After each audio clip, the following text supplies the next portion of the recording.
Alright mga kaibanan, may i-share ako din yung window machine na mo, no? So ang ari siya, ang iyagin niya nga timer, amo ni ang 4 digit. So gigwa ko ni. Actually guys, hindi man siya guba. Pero finish lang ko lang sang 2 digit timer kahit tungod nga dapat ma-achieve ko ni ang 35 seconds nga time kaysa dire. Ang iya ni guys nga pinaka default nga mahatag na time is 1 minute lang, no? So magluwas da, hindi ka nakapanubo.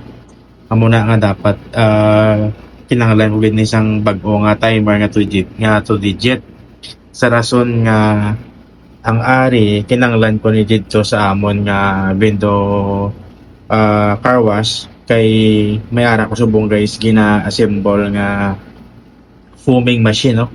So kung 1 minute ang time, lugi man kami na guys kay tungod nga may ginagamit nga dana nga foaming shampoo.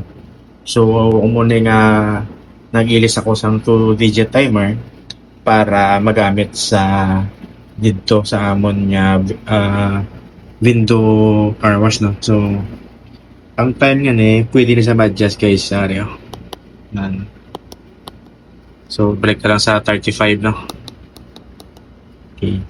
So muning iyang coin slot nga sensor, muna iyang relay, muna iyang sa power supply kag mga wirings pa, no? So test natin subong. Wala ko tipang testing base ng gamit pero mayari ko di multi-tester. Dapat ang pointer ni nga reblaw dapat mahulag na siya kung may ma-detect sa nga may naghulog, no? So testing pa. Wait lang. Okay. So, kita nyo guys, naghulag siya. Ganun sa. Kuchilin ko na may supply na nada. Hindi ka dapat ng dugon. Basi mag-krog-krog kita.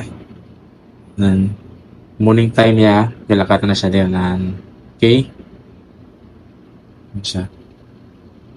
So, pagka-ubos na sang time guys, dapat na ang pointer na mabalik kasi sa 0. Ano? May lang 7, 6, 3, 2, 1. Teka na, joke na guys. So asa na lang diri danay, update na lang kamo kung nahuman na tanan, okay? So madamong salamat sa tanang naglantaw subong. See you in my next video. Bye bye.